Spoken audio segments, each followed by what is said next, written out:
তাদের মধ্যে থেকে এক নৃশংস তালিবান সদস্য স্কুল বাসে মালালার নাম ধরে ডাকতে শুরু করে এবং অন্যান্য যাত্রীদেরও মৃত্যুর হুমকি দেয় এই বলে যে তারা মালালাকে চিনিয়ে না দিলে তাদের সকলকেই তারা মেরে ফেলবে। এমতাবস্থায় ভীত সন্ত্রস্ত চোখে পাশের কয়েকজন মহিলা মালালার দিকে চেয়ে দেখতেই সেই তালিবান জঙ্গির হাতের বন্দুক গর্জে ওঠে এবং তৎক্ষণাৎ মালালা অচৈতন্য হয়ে পড়ে যায়। তার মুখে গুলি করে পালায় সেই নিকৃষ্টতম জঙ্গি। সেই সাথে কায়নাত রিয়াজ এবং সাজিয়া রমজান নামের আরও দুজন মেয়ে গুরুতরভাবে আহত হয়, যারা পরবর্তীকালে স্থিতিশীল হয়ে ওঠার পর সাংবাদিকদের সেই দুর্ধর্ষ ঘটনার বিবরণ দিয়েছিল। গুলি লাগার পর রক্তাক্ত মালালাকে রাওয়ালপিন্ডি ইনস্টিটিউট অফ কার্ডিওলজিতে ভর্তি করা হয়। দেখা যায় বুলেট তার বাম চোখের ঠিক উপর দিয়ে প্রবেশ করে চোয়ালের হাড়ের পাশ দিয়ে নেমে এসে তার ঘাড়ের কাছে গিয়ে কলার বোন ভেঙে দিয়েছে। এমন বিস্ময়করভাবে বুলেট তার মাথার খুলি ভেদ করে 18 ইঞ্চি পথ অতিক্রম করে বেরিয়ে গেছে, যা ছিল কল্পনাতীত। এমতাবস্থায় উন্নত প্রযুক্তির অস্ত্রোপচারের জন্য তাকে বিদেশে নিয়ে যাওয়ার প্রয়োজন হয়ে পড়ে।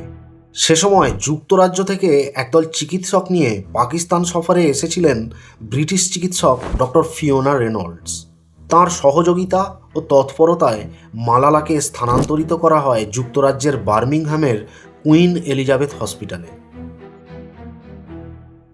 দীর্ঘ জটিল অস্ত্রোপচারের পর ধীরে ধীরে তাঁর শারীরিক অবস্থার উন্নতি ঘটতে থাকে।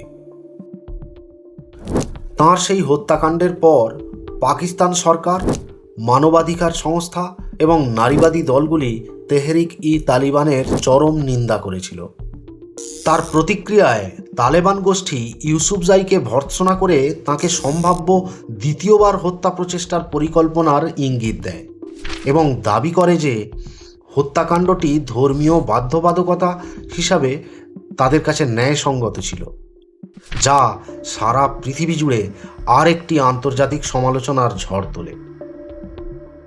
এক সুদীর্ঘ সময়ের পর মালালা সুস্থ হয়ে উঠলে তিনি নারী শিক্ষার অধিকারের জন্য একজন অগ্রণী হয়ে ওঠেন এবং সেই সাথে তাঁর উচ্চশিক্ষা লাভের জন্য বার্মিংহামের এডবাস্টন হাই স্কুলে ভর্তি হন।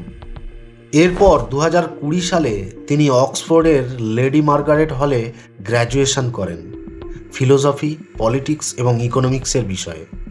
তারপর এডিনবার্গ ইউনিভার্সিটি থেকে মাস্টার্স ডিগ্রি এবং 2023 সালে অক্সফোর্ড ইউনিভার্সিটি